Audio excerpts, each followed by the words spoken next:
शन्नो मित्रः शं वरुणः शन्नो भवत्वर्यमा शन्न इन्द्रो बृहस्पतिः शन्नु विष्णुरुक्रमः नमो ब्रह्मणे नमस्ते वायो त्वमेव प्रत्यक्षं ब्रह्मासि त्वमेव प्रत्यक्षं ब्रह्म वदिष्यामि ऋतं वदिष्यामि सत्यं वदिष्यामि तन्मामवतु तद्वक्तारमवतु अवतु माम् अवतु वक्तारम् ॐ शान्ति शान्ति शान्तिः सहनाववतु सहनौ भुनक्तु सह वीर्यङ्करवावहै तेजस्विनावधीतमस्तु मा विद्विषावहै ॐ शान्ति शान्ति शान्तिः यश्छन्दसा मृषभो विश्वरूपः छन्दोभ्योऽध्यमृतात् सम्बभूव समेन्द्रो मेधया स्पृणोतु अमृतस्य देवधारणो भूयासं शरीरं मे विचर्षणं जिह्वा मे मधुमत्तमा कर्णाभ्यां भूरिविश्रुवं ब्रह्मणः कोशोऽसि मेधया पिहितः श्रुतं मे गोपाय ॐ शान्ति शान्ति शान्तिः अहं वृक्षस्य रेरिवा कीर्तिः पृष्ठं गिरेरिव ऊर्ध्वपवित्रो वाजिनीव स्वमृतमस्मि द्रविणगुंसवर्चसं सुमेधा अमृतोक्षितः इति त्रिशङ्कोर्वेदानुवचनम् ॐ शान्ति शान्ति शान्तिः पूर्णमदः पूर्णमिदं पूर्णात् पूर्णमुदच्यते पूर्णस्य पूर्णमादाय पूर्णमेवावशिष्यते ॐ शान्ति शान्ति शान्ति आप्यायन्तु मम अङ्गानि वाक्प्राणश्चक्षुः श्रोत्रमथो बलमिन्द्रियाणि च सर्वाणि सर्वं ब्रह्म उपनिषदं माहं ब्रह्म निराकुर्यां मा ब्रह्म निराकरोत् अनिराकरणमस्त्वनिराकरणं मे अस्तु तदात्मनि निरतेय उपनिषत्सु धर्मास्ते मयि सन्तु ॐ शान्ति शान्ति शान्तिः वाङ् मे मनसि प्रतिष्ठिता मनो मे वाचि प्रतिष्ठितम् आविराविर्म एधि वेदस्य म आनीस्थः श्रुतं मे मा प्रहासीः अनेनाधितेन अहोरात्रान् सन्दधामि ऋतं वदिष्यामि सत्यं वदिष्यामि तन्मामवतु तद्वक्तारमवतु अवतु माम् अवतु वक्तारम्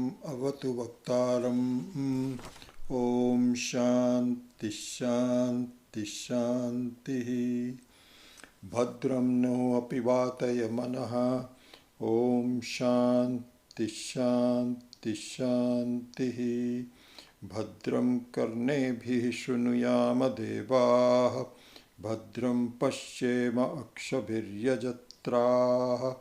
स्थिरैरङ्गैस्तुष्टुवागुंसस्तनूभिः व्यशेम देवहितं यदायुः स्वस्ति न इन्द्रो वृद्धश्रवाः स्वस्ति नः पूषा विश्ववेदाः स्वस्ति नस्तार्क्ष्यो अरिष्टनेमिः स्वस्ति नो बृहस्पतिर्दधातु ॐ शान्ति शान्ति शान्तिः यो ब्रह्माणं विदधाति पूर्वं यो वै वेदांश्च प्रहिणोति तस्मै तगुंहदेवमात्मबुद्धिप्रकाशं मुमुक्षुर्वै शरणमहं प्रपद्ये ॐ शान्ति शान्ति शान्तिः श्रुतिस्मृतिपुराणानाम् आलयं करुणालयं नमामि भगवत्पादं शङ्करं लोकशङ्करं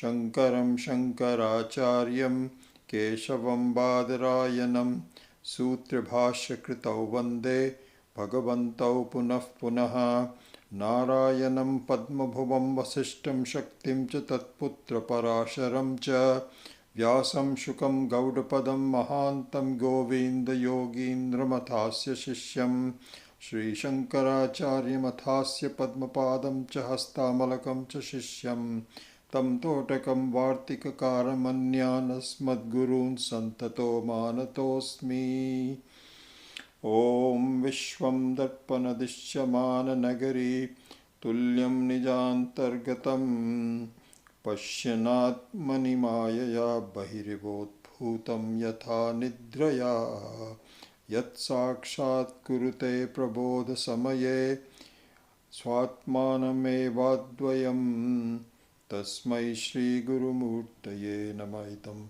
Shri Dakshinamurtaye Bijasyantarivānkuro Jagadidam Prang Nirvikalpam Punaha Maya Kalpita Deshakala Kalana Vaichitrya Chitri Kritam Maya Viva Vijram Bhayatyapi Maha Yogi Vayasvechaya Tasmai Shri Guru Murtaye Namaitam Shri Dakshinamurtaye Yasyaiva Spuranam Sadatmakam Asatkalparthakam Bhasate Sakshat Tattvamasiti Veda Vachasa Yo Bodhayatyashritan Yat Sakshat Karanad Bhavena Punaravrittir Bhavambho Nidhau Tasmai Shri Guru Murtaye Namaidam Shri Dakshinamurtaye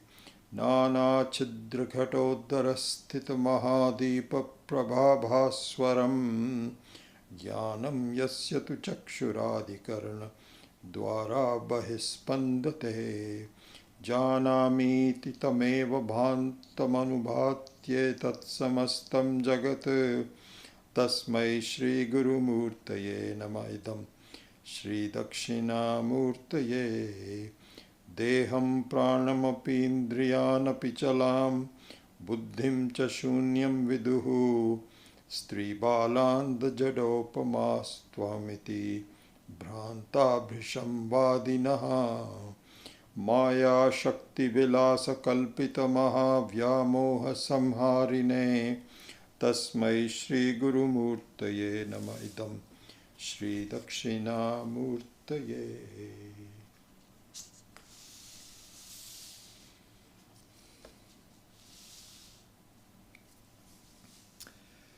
So we are doing the fourth sutra. So let's chant all four of them.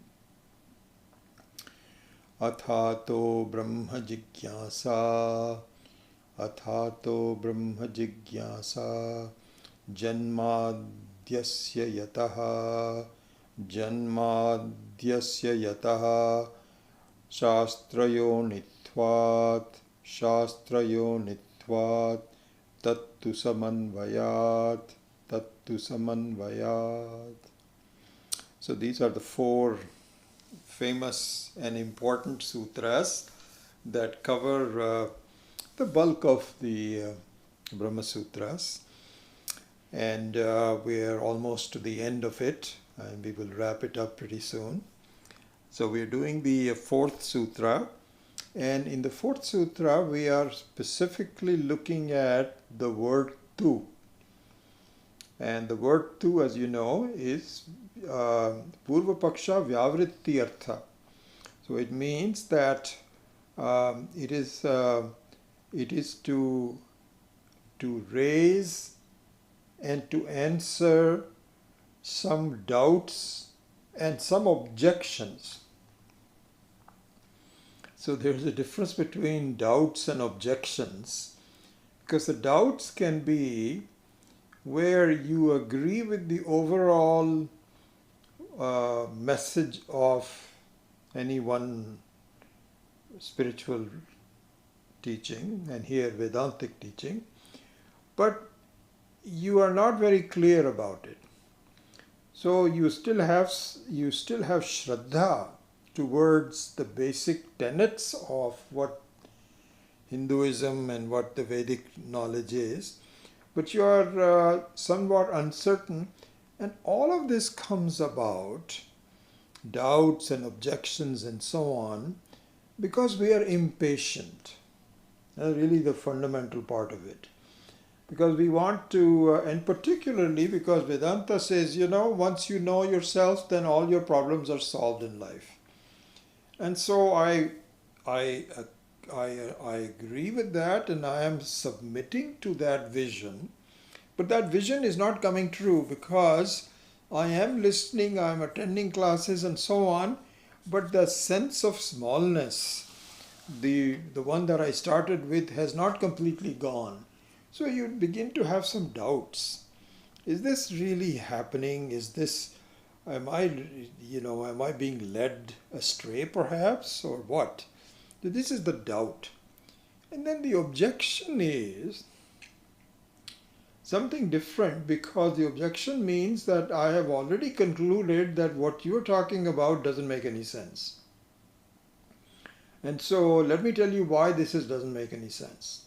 And so there you have to resort to some alternative for you to make this strong statement that what you're talking about doesn't make sense.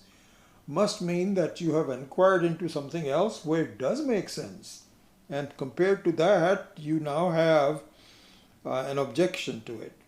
So the objection is more of a much stronger, it's different from a doubt. That's what I'm saying. So here in the fourth sutra, with the word tu, Adi Shankara is tackling both of them. Certainly the objections, and more and more as it goes to be a more subtle discussion, more on the doubts rather than the objections. Because, let us make sure in the beginning that we are clear about the role of karma and the role of Gyanam. Because those are the two basic powers given to us by our Creator, Ishvara. As each one of us is born, we are given two basic powers. One is to do something, and the other one is to know something. And the two of them work together, and what we have to figure out is how best to make the two work together for my own good. This is what whole the discussion is about. So that being the case, there are viewpoints which says that really Gyanam is just a setup for karma. Yeah, we have been seeing all of this, and so the karma kandins all believe that. Excuse me, let me turn off the ringer on this.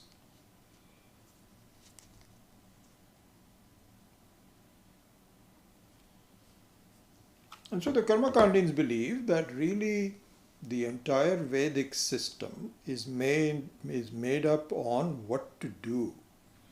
And it gives a very refined set of things. As we've said, the example of the classical music. So the refined set of things means that technically correct.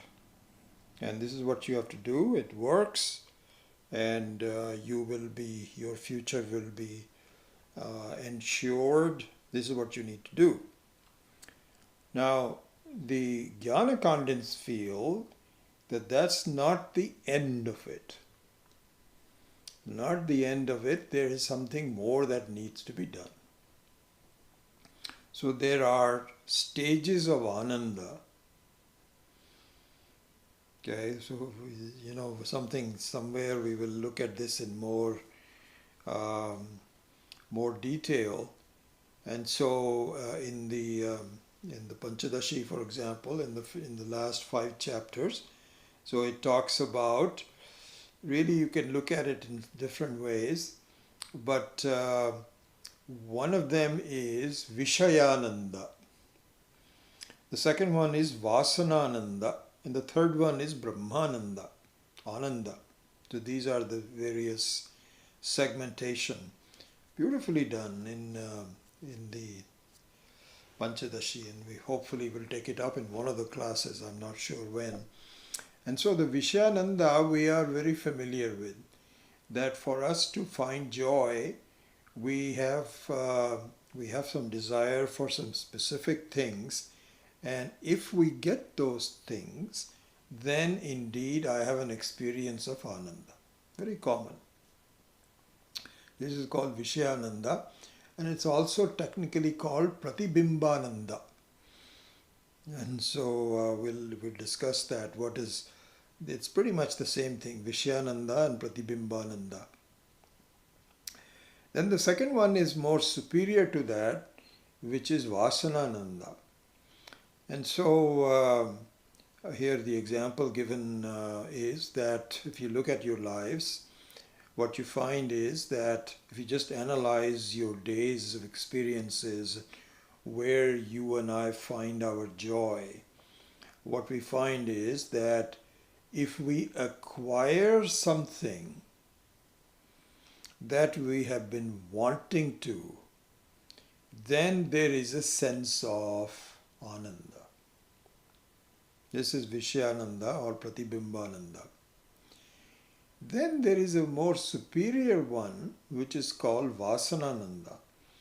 The Vasanananda means that you have a feeling of well-being and peace by just sitting and not doing anything, not acquiring any object. Typically it happens, this is on weekends, because during the weekdays for the working people, for me there is no weekend or a weekday, it's all jumbled up together. I can't tell the difference. This is so interesting. After you acquire a certain age and then you deal with the outside world, and people will say, have a nice weekend. And so they mean it. It's good. And inside I feel like saying, I'm not aware of any weekend. Oh, really, weekend? And so even if you purchase something, they'll say, have a nice weekend on Fridays. Anyway, so the Vasanananda is the feeling of just being quiet and not doing anything on weekends. You're just reading something, just having a cup of coffee, nothing special, but you feel very peaceful. You feel good, there is nothing to be desired, nothing to be done, and I feel good about things. This is called Vasanananda. So the Vasanananda is superior to Vishayananda, because Vishayananda comes and goes, where Vasanananda, and so there is a lot of technical background to all this. So we will have to study that sometime. So in the Vishayananda, the Rajoguna is Pradhana. Why? Because to desire something, you need Rajoguna, Rajas. I want this. This is important for me. And until you get it, you feel incomplete. But once you get something, then the Rajoguna comes up and he says, aha, wonderful. I am so happy I got it. Then superior to that is the Vasanananda, where Sattvaguna is Pradhana. Sattvaguna is Pradhana. And Sattvaguna means that there is no Rajas, but you are just happy with yourself. And also, by the way, this will hopefully come as part of our comparison between karma and Gyanam, that in Sattvaguna Pradhana, learning is Sattvaguna Pradhana. Any kind of knowledge is Sattvaguna Pradhana. Slightly different from the Vasanananda. But just to make a point that whenever you learn something, whenever you create something, some knowledge that gives you joy. It's not as though you wanted to do it. It's not Vishayananda that, I must have some dessert.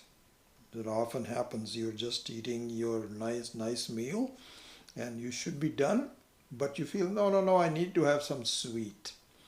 And so this is called Vishayananda. But in learning, in the Sattvaguna Pradhana, there is no desire per se. You're just enjoying. And you can enjoy reading a book or an article or just watching a movie, doing nothing, but you feel good about it.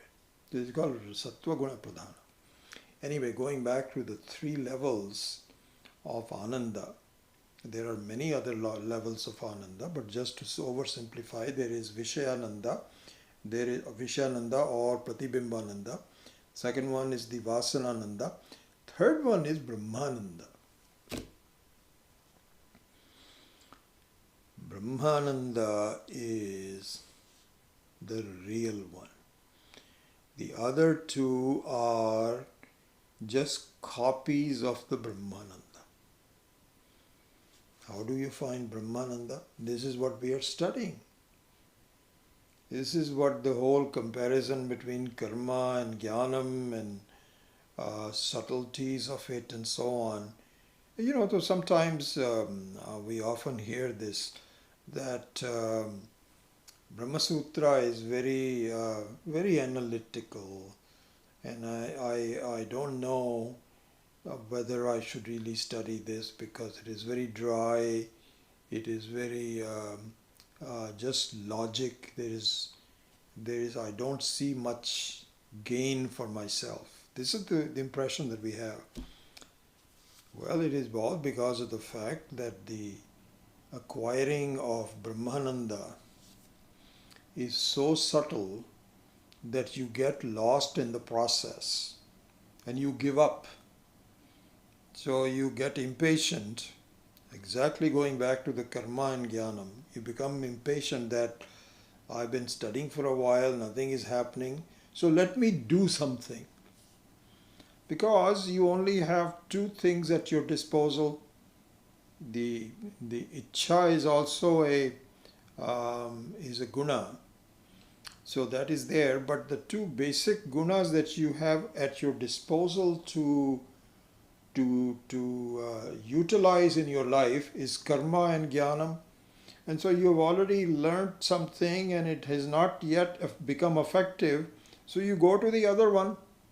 Let me do something. And there you actually get some instant satisfaction. You do something and you are now happier. Karma is a very beautiful thing, really. If we always, in this context, we are criticizing karma. Sure, that is for sure. But karma by itself is a very, very satisfying thing in our life. Whenever, for example, this is my experience, and I'm sure it is your experience as well, that if for some reason you are disturbed about something, unhappy about something, then the best way to do is to get busy. Do something. And that instantly gives you some positive feedback that I am engaged in doing something. And so karma is the only resort if Gyanam doesn't appear to work. Here in this whole unfoldment of the Brahma Sutra, the advice given is, please do not get off the track and abandon Gyanam and resort to karma, because that's not the way to really make progress. Please, that's a dead end. The tendency is always there, but please don't take that up. Continue with it. Trust me, it will work for you. Has not worked for a while, for a reason, and we'll explain. So this is the relative aspect of karma and Gyanam. This is why this dry logic that this Brahma Sutra that appears to be a dry logic should be seen instead of the dry logic as a very subtle exhortation by the masters to say, no, continue on Gyanam. This is the sampradaya that we are following. And this is why the Advaita Vedanta is not that popular. It is difficult, it is rare, you have to keep at it. Ultimately, however, it leads you to Brahmananda. Not Vishayananda, not Vasanananda, but to Brahmananda. And so it is worth following that. Anyway, so this is the importance of the discussion, especially in the fourth sutra, and this is why Adi Shankara has gone into great depth in unfolding the word tu as Purva Paksha Vyavrityartha. It's interesting that we are talking about Adi Shankara here. Just yesterday, I think it was yesterday, just yesterday, maybe day before, but I think it was yesterday, I caught hold of the news, and you may have seen this also, and many of you may have seen this, where Prime Minister Modi went to Kedarnath and inaugurated a statue of Shankaracharya. I had a very heartwarming reaction to this. I says, oh, wonderful. And not only that, but then I started to get more detail about exactly how it happened and so on, and that led me to a 52-minute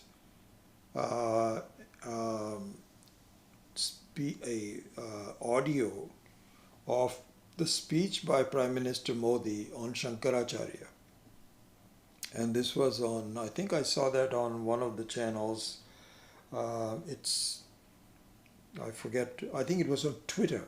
So Twitter was the one that recorded it, and it was given in one of the Indian Express newspaper channels or something. I don't remember that.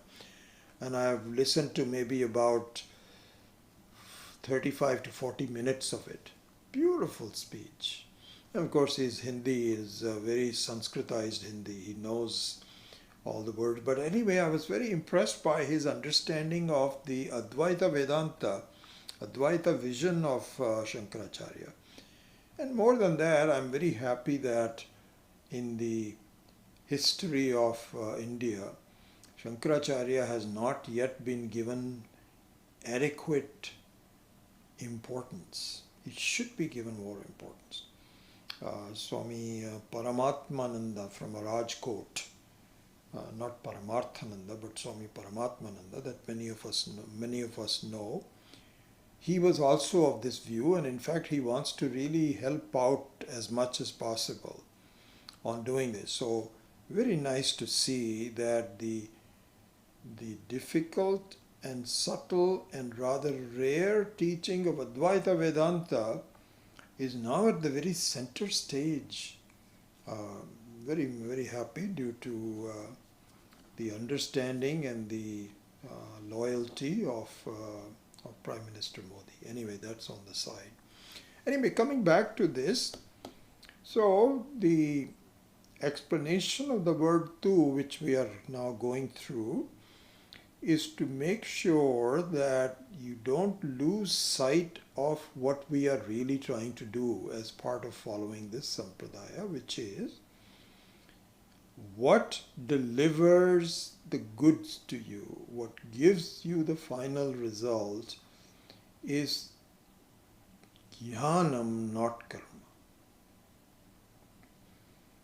So if you and I have the tendency to do something, we are downplaying the importance of Gyanam.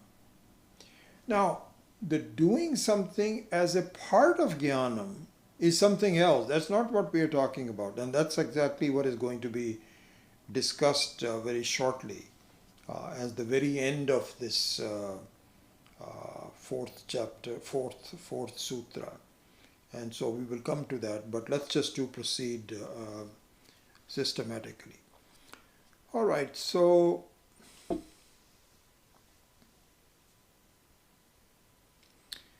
in summarizing the discussion that is taking place, the discussion means the dialogue, because only through dialogue, by question answers and removing of doubts, can the clarity come. As you know, that is the very basic structure of the teaching of Vedanta. So in this way, there was an objection, because the basic objection is that Jnana Vakyas, like Ayam Atma Brahma, Tat Tvamasi, these are Jnana Vakyas, these are the Mahavakyas inside the Vedanta, are aprayojanani. They really don't give you the results unless they are connected to Kriya Vakya. So the Kriya Vakyas alone are Sadhaka Vakyas, Saprayojanani eva Kriya Vakyam. Otherwise, the Jnana Vakya, unless you connect it, Jnana Vakya by itself doesn't do anything. So we have seen all the arguments. We won't repeat it. That Jnanam by itself needs to be practiced. You have to apply it. And if you don't apply it, applying means karma. So unless you apply it, it's aprayojanani. So then we raise a counter to this objection. And we raise the fact, he says, wait a second. Aren't there some Vakyas in the Vedas that are called Nishiddha Vakya? Nishiddha Vakya. Nishiddha Vakya means the don't do it. Absolutely don't even go near it. And so the examples of Nishiddha Vakya is Himsa na kuryat. That no matter what, you cannot do Himsa. Himsa means any kind of wrong action of injuring someone. Don't just avoid it. Then he says, Kalanjanam na bhakshayet. Means, please do not eat any meat. This is all given in the Vedas. This is a very modern thing, the greening of the world, and we have to have plant-based food and so on.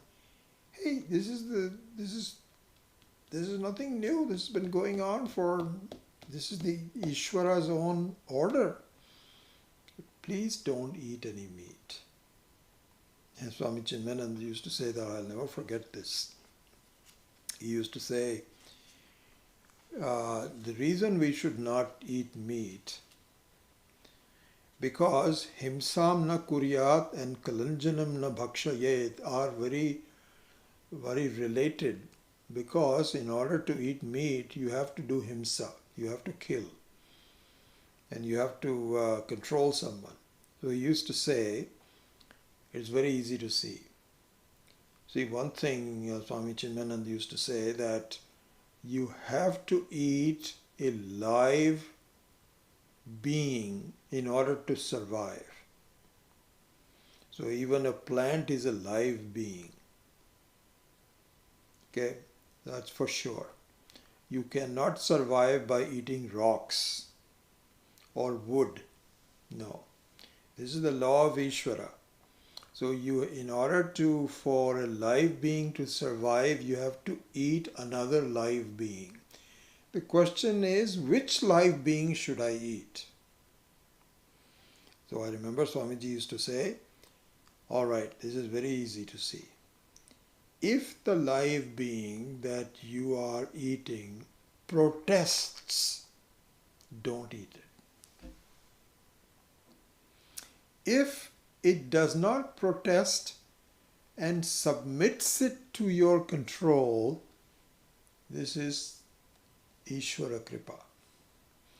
So, for example, you grow carrots in the ground, lettuce or something, and if you go to get it, there is some pain for it, but it is meant for, it is Ishvara Kripa. That's how the whole thing is done. But if you try to approach something that runs away from you, don't. Because it doesn't want you to really catch hold of it. And so, anyway. So there are Nishiddha Vakyani in the Vedas. Himsam na kuryat, kalanjanam na bhakshayet. So we say these are not karma vakyas, because what do you have to do? You say himsam na kuryat. So you don't have to do anything. That means don't do. So these are nothing to do with karma. It has to do with your attitude. Isn't it? We ask. And so the person will say, yeah, that's true. All right, then your rule is already broken. What rule has been broken? That all the Vedic Vakyas must be Karmaparani in order to be useful. Because Nishiddha Vakyas are not Karmaparani. They are Akarma Pramani. They are only to do with mental attitude. There is nothing to be done. In fact, just the opposite of karma. So therefore, what's your problem in having Jnana Vakyas to be useful? Nishiddha Vakyas are also useful. You also say that. This is how the dialogue takes place. So he says, Nishiddha Vakyas also do not have Kriya Sambandha. But you accept them.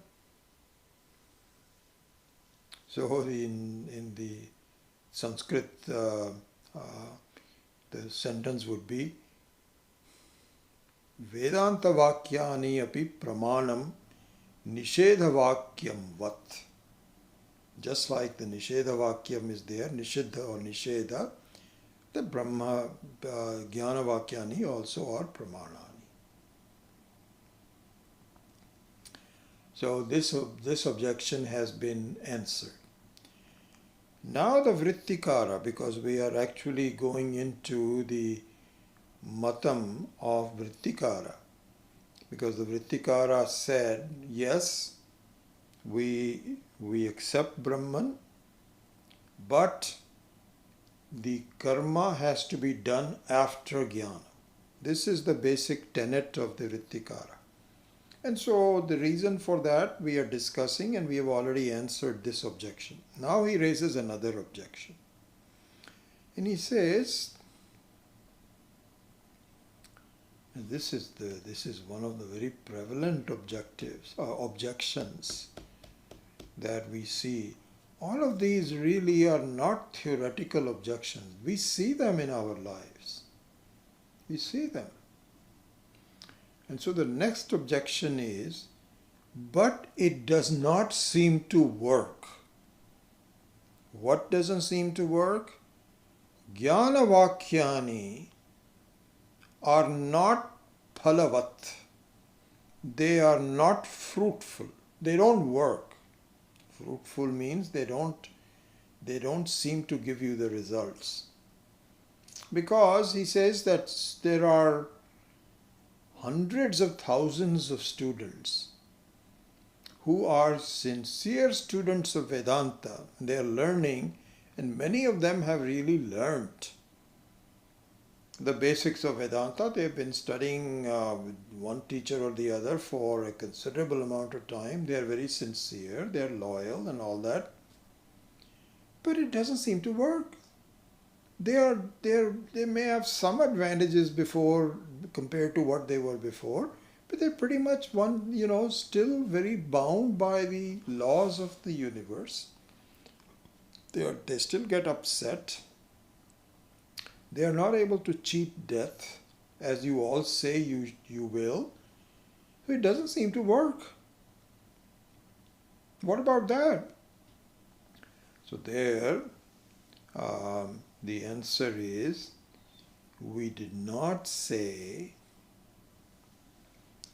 that by listening one becomes free, but we say by understanding what you are listening to, you become free.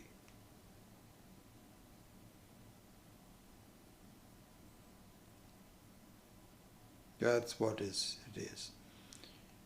Listening is just one step of a number of steps that you have to go through.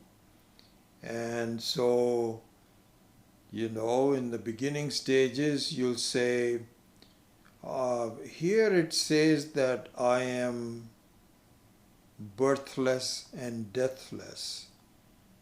But I know that people die and I will also die.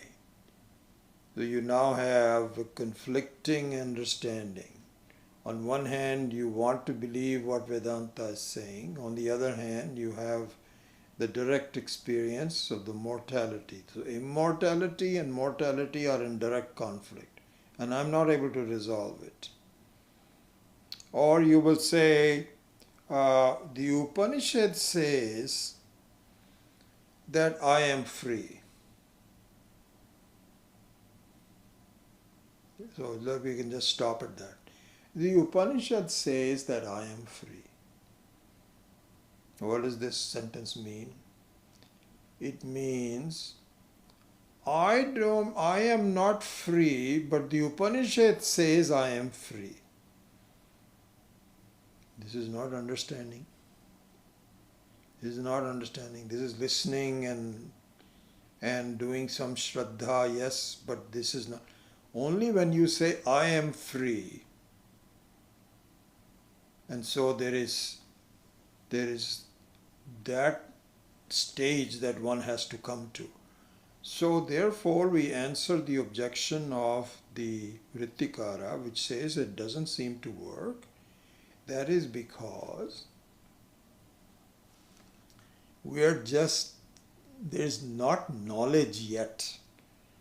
It is not knowledge as the way we should to do it. This is just learning towards the knowledge. And once the understanding comes, then there are thousands of examples where people say, I feel free. I am totally free. I am Brahmananda. I am not Vasanananda. I am not Vishayananda. I am Brahmananda. But to do that, you have to just make sure that what you learned becomes your own personal anubhava, your own experience. So your objection is not valid. We don't say just because people cannot, that you see people who are still bound, that doesn't mean that you throw the baby out with the bathwater. Don't throw the baby out with the bathwater, just throw the bathwater. Because the baby means that it is possible, it will happen, absolutely happen. So this is where, when we take sannyasa, so we all have this experience. So you find that somebody is given a diksha and some Mahapurusha has given them the name of Swami some Ananda. This is the name.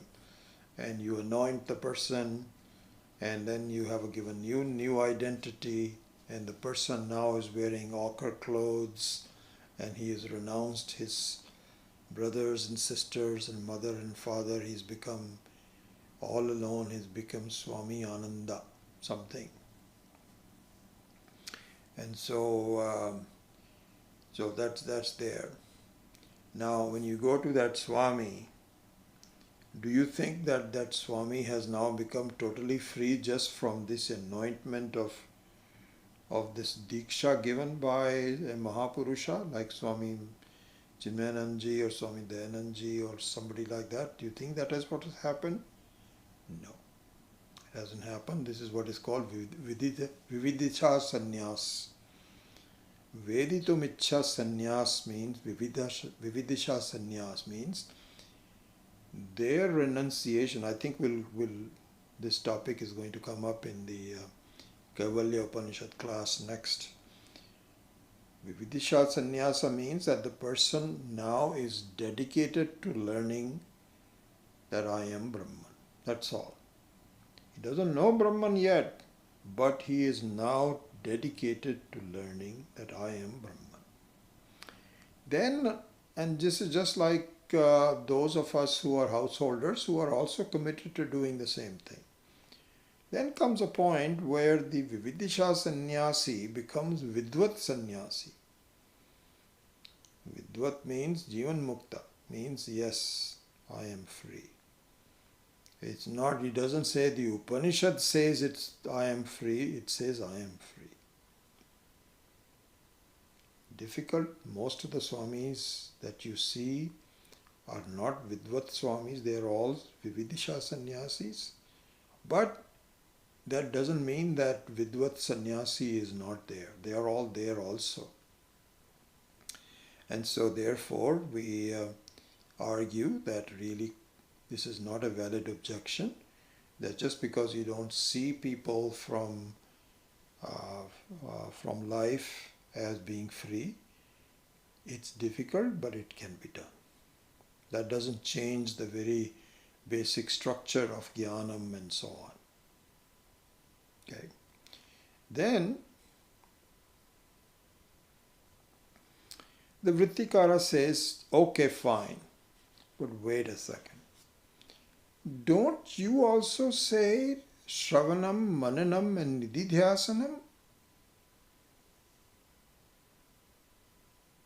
This is what I'm saying. I am saying that you have to do Upasana after making Gyanam, doing Gyanam, after acquiring Gyanam. You also say the same thing. Because otherwise you would say Shravanam, Mananam, that's it, stop, done. But you don't. You say after that, you say Nidhidhasanam. So you are saying the same thing, we're just using different words. I'm using Upasana, you're doing Nidhidhasanam, that's all.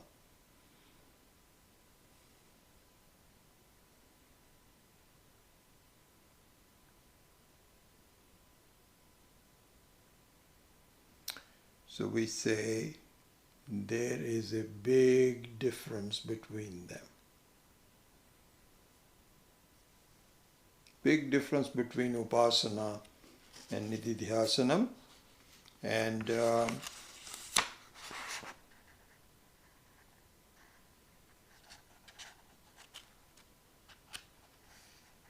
just one second, let me see if I want to speed this up.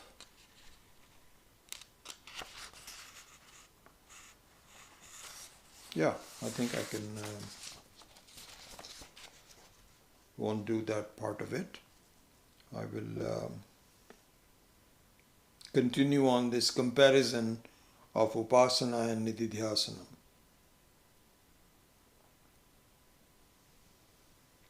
So now we say, all right, let's look at Upasana versus Nidhidhasanam. Number one, Nidhidhasanam is not Upasana because you say Upasana is after Gyanam. We say that Nidhidhasanam is also a part of the process of Gyanam.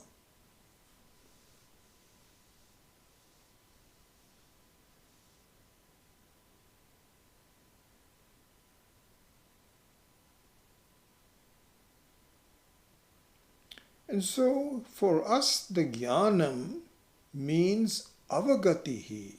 The word avagati is used. Avagati, you can say, is that your own personal experience, you can say, your personal view. This is what we call Gyanam.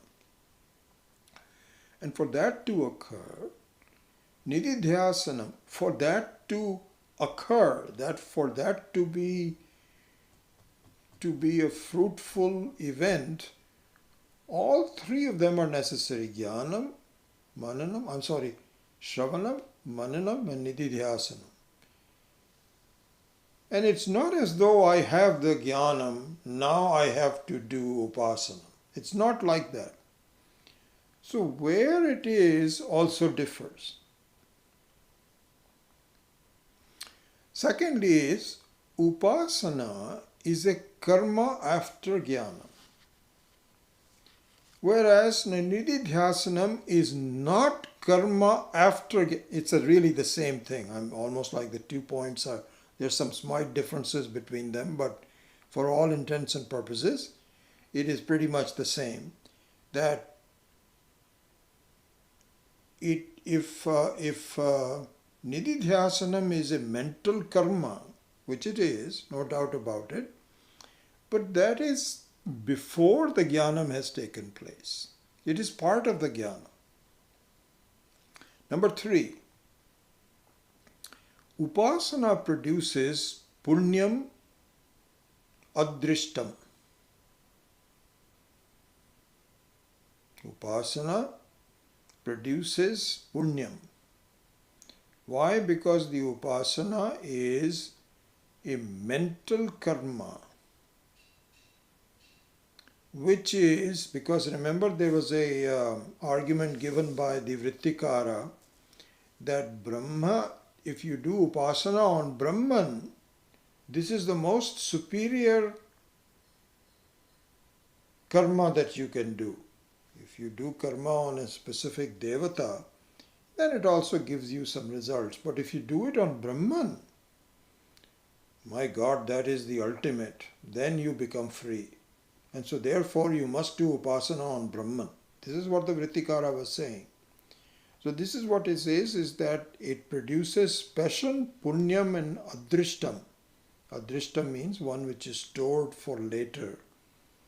Not right now, but it will have an effect later. All comes from punyam.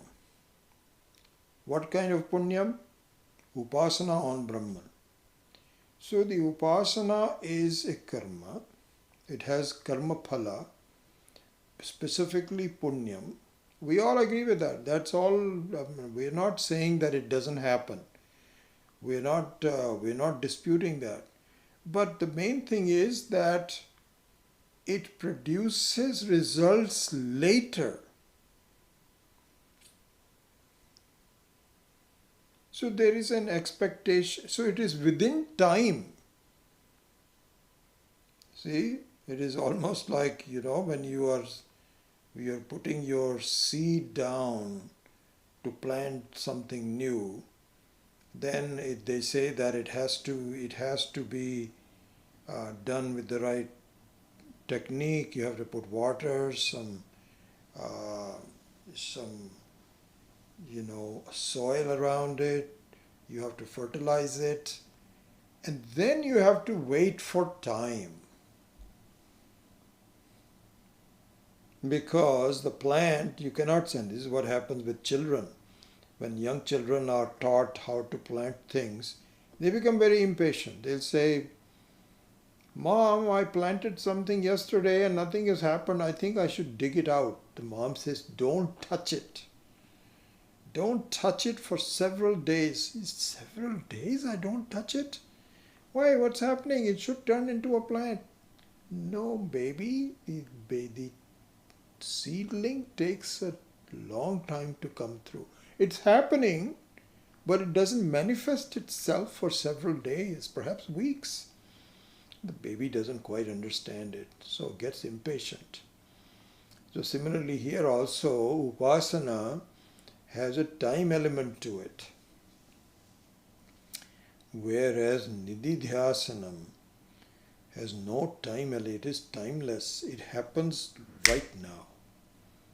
Sadhya Mukti. So they are totally different. So what you say Upasana and what we say Nidhidhasanam, they are not the same thing, my dear.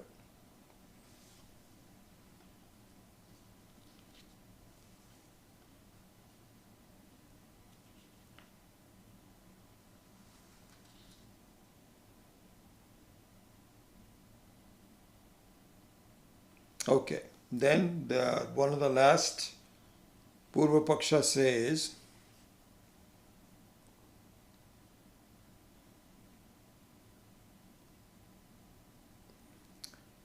wait a second, isn't Gyanam also a type of karma? Doesn't it create a mental vritti? It creates a certain change in your mind. Isn't it like karma? I don't understand what you're just calling it some kind of a Gyanam and so on and so forth, but it's all involves doing, doesn't it?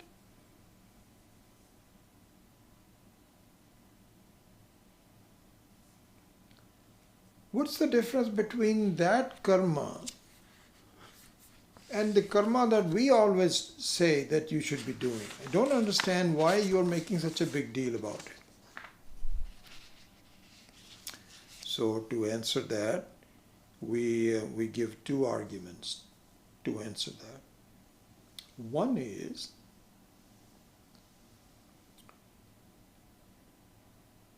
Gyanam is what we call Vastu Tantra.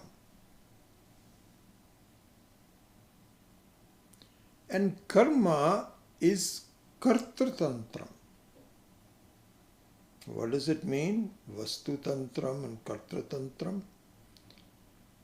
Vastu Tantra means one which is based on Vastu, which is whatever subject matter you are referring to. Whatever the object is, whatever the subject is, whatever the thing is. There's no good word in English for Vastu, but whatever the element that we are discussing is, Gyanam is based on that. And I'll explain this a little bit further. Karma, on the other hand, is not based on Vastu, it depends upon the doer.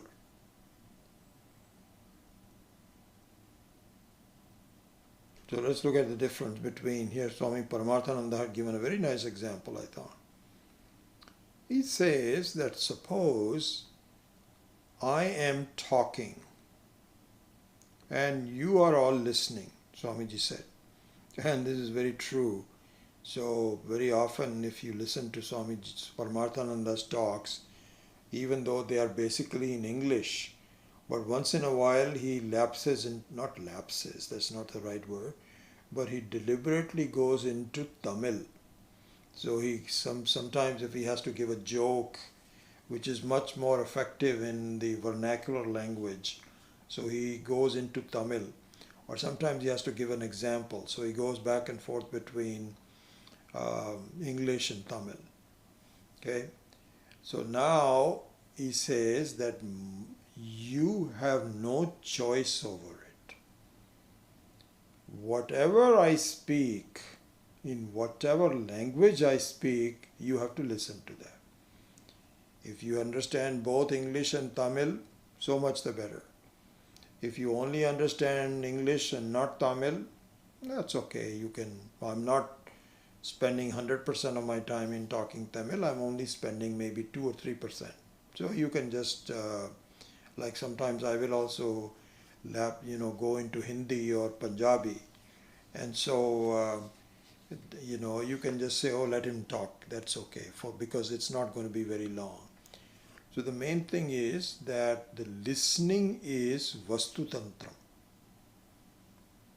Vastu Tantra means that you have no choice. It all depends on what language the person is using, what concepts the person is using. You just have to listen to it. There's no choice to it. It's very interesting when Swami Dayananji, and so really speaking, our sense organs are basically following Vastu Tantrata. How? Because I remember Swami Dayananji one time went to Southern California from here, and he passed by the town of Gilroy.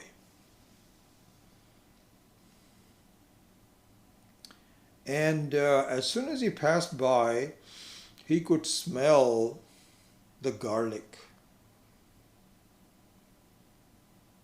So it was not as though he wanted to smell garlic, but his sense organs just exposed themselves to the smell of garlic.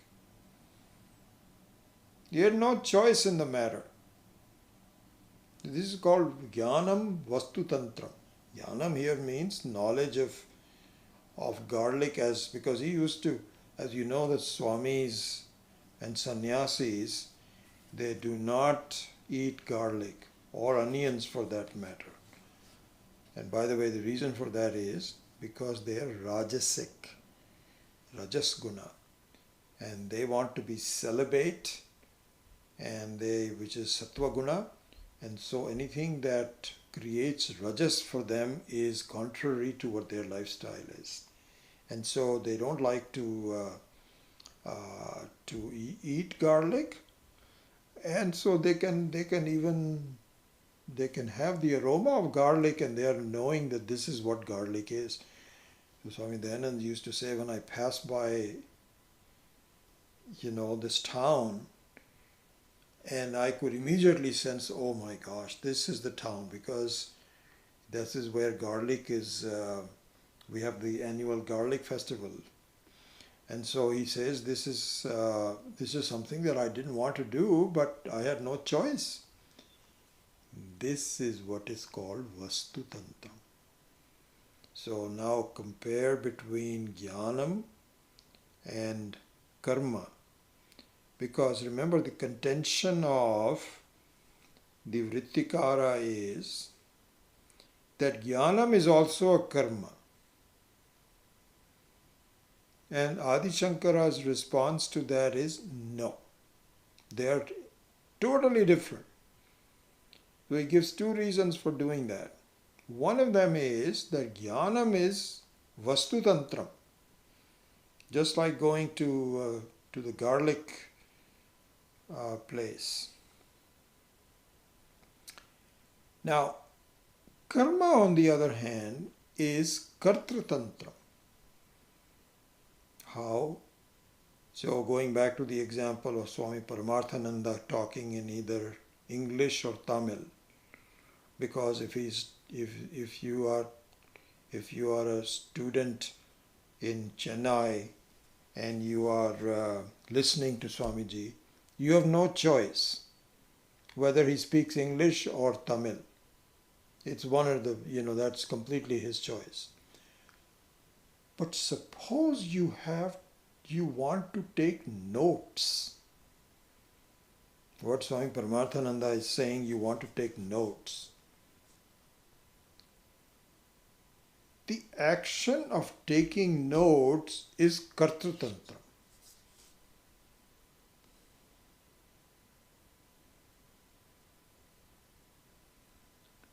Kartum, akartum, Anyathava akartum shakyam is kartra tantra. Whether you take notes,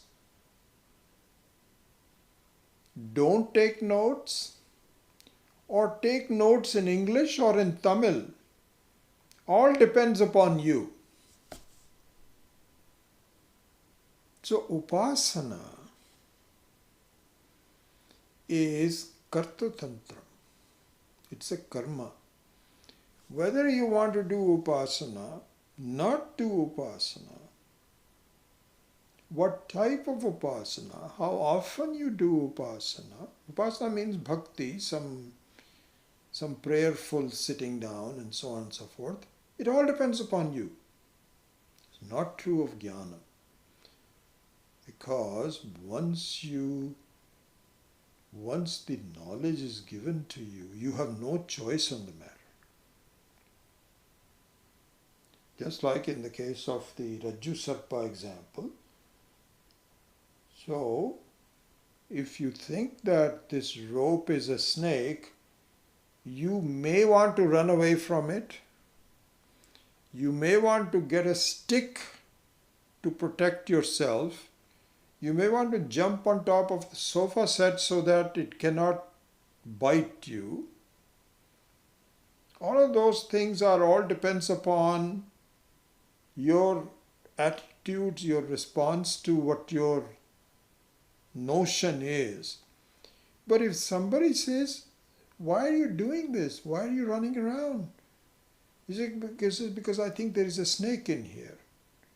This is not a snake, it's a rope. So that knowledge, which was given by somebody to clarify some confusion on your part, that's done. There's nothing else to be done about it. You just expose yourself and then that's it. It's done. And it creates so much more clarity as to what the whole situation is. Therefore, karma and upasana is a karma and Gyanam are totally different. There's nothing to do with each other.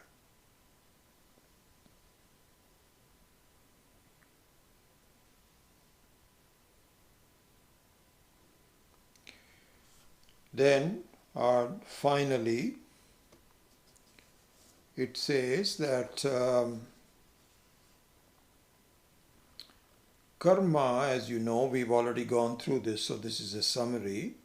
But that summary of the type of results that karma produces is just being given here to answer the new objection by the Vrittikara that Gyanam is also a type of karma.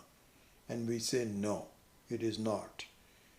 So the first one was Vastu Tantrantam and Kartatantratvam. The second one is that karma, as you know, produces 4 types of results. And what were those? Aptihi, Utpattihi, Samskaraha and Vikaraha. This is what we saw earlier, a couple of classes ago. And so, Gyanam does not come under any one of them. Karma is the only one that is responsible for those two. Gyanam doesn't. So that is not the thing at all. And so therefore, they are completely different altogether.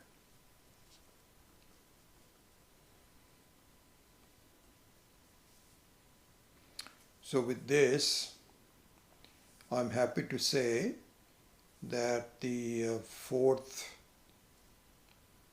sutra is now complete. So we have taken the Vyakhya, the explanation of the word tu, and so with that we conclude the 4th sutra. We also conclude the fourth Adhikaranam. Adhikaranam means, because in the first four sutras, as you know, each sutra is also an adhikaranam. Adhikaranam means topic, is singular, unique topic. From now on, for the rest of the sutras, number 5 through 555, 551 sutras, you may have multiple adhikaranas within one sutra. But in the first four sutras, each sutra is one adhikaranam. So, Tattu Samanvayat is one adhikaranam. That is also now completed. And you know what the definition of an adhikaranam is. We have already seen that. So it says, Vishayo Vishayascha Purvapaksham Tatha Uttaram Sangatihi Shastre Adhikaranam Smritam. So there are 5 factors that define an adhikaranam.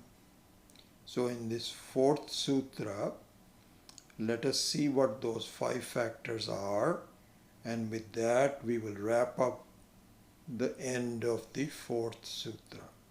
So the first one is Vishaya. Vishaya is subject matter. What is the subject matter? That the entire Vedanta Shastra is to reveal the nature of Brahman. This is the Vishaya. Okay? Then the second verse is Vishaya or Samshaya, or means the doubt. That's the second factor of the Adhikarana. And the Samshaya is whether Brahman is Karmaparam or whether the Vishaya is Karmaparam or Brahmaparam. Because the Karma Kandins don't even think about Brahman. They just say, keep doing something. Forget about this word Brahman and so on and so forth.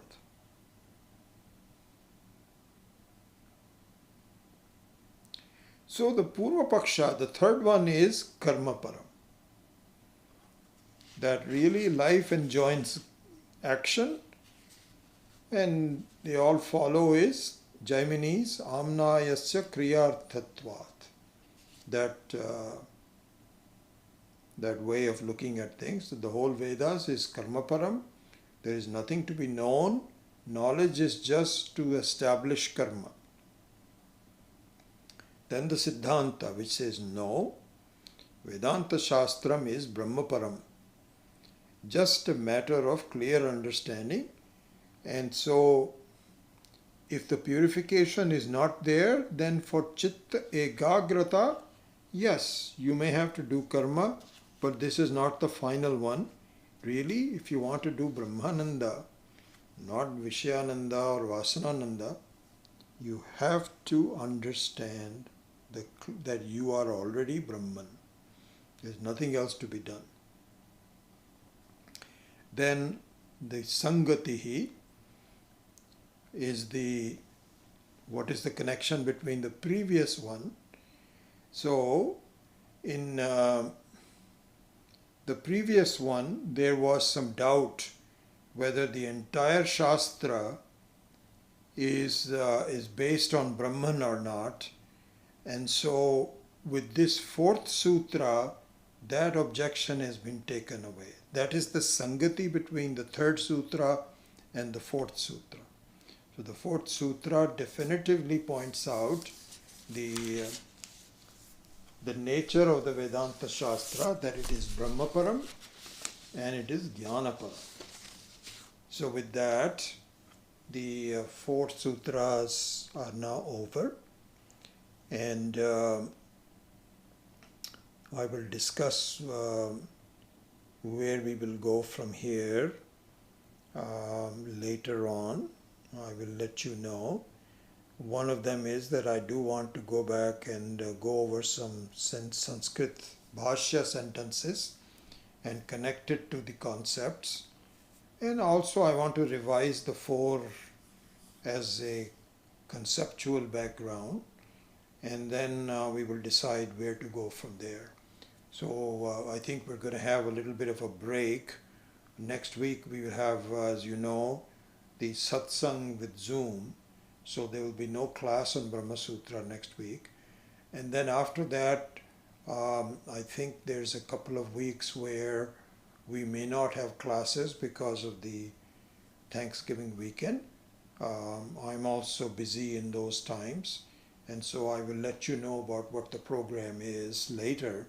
But for now, we can consider that today was the 42nd class, that a promise of looking at the four sutras of Brahma Sutras is substantially over today. Okay, so with that, let me say the prayers and then see if you have any questions. Rahu grasta divankarendu sadrisho maya samachadinat sanmatra karanopasamharnato yo bhut sushuptaf puman pragasvapsamiti prabodha samaye yah pratyabhigyayate tasmai Shri Guru Murtaye Namaidam Shri Dakshinamurtaye Balyadishu api jagradadishu tatha sarvasvavasthasvapi vyavrittasvanuvartamanamahamityanthasphurantam sada svatmanam prakatikaroti bhajatam yo mudraya bhadraya tasmai Shri Guru Murtaye Namaidam Shri Dakshinamurtaye Vishvam Pashyati Karya Karanataya Swaswami Sambandataha Shishyacharya Tathaiva Pitru Putradhyatmana Bhedataha Swapne Jagrati Vaya Esha Purusho Maya Paribhramitaha Tasmai Shri Guru Murtaye Namaidam Shri Dakshinamurtaye Bhurambhamsya Nalo Nilo Ambaramaharnartho Himamshuf Puman Ityabhati Charatmakamidam Yasyaiva Murtyashtakam Nanyat Kinchana Vidyate Vimrishatam Yasmat Parasmat Vibhoho Tasmai Shri Guru Murtaye Namaidam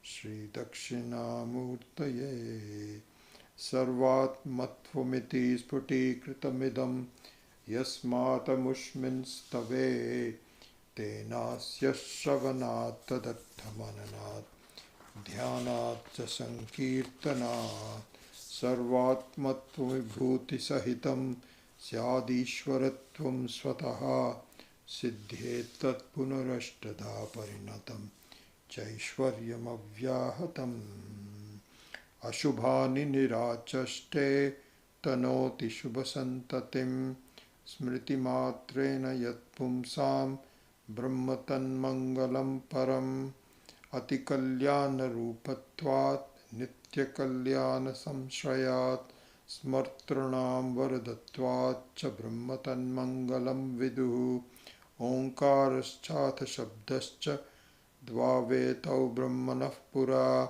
Kantham Bhitva Viniryatau Tasman Mangilikau Ubhau Omatha Omatha Omatha Asato ma satgamaya tamaso ma jyotirgamaya mrityorma amritam gamaya purnamadav purnamidam purnat purnamudachyate purnasya purnamadaya purnamevavashishyate Om Shanti Shanti Shanti Harihi Om Shri Gurubhyo Namaha. Harihi Om.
So good to see you all. Kirsten, I got your email, and I understand you won't be here for the satsang, but have a wonderful time in Africa as you normally do.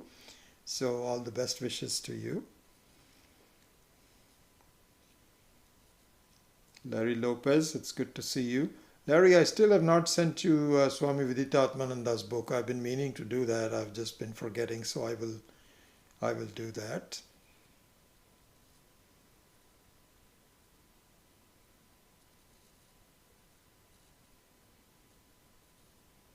Thanks, Zarina.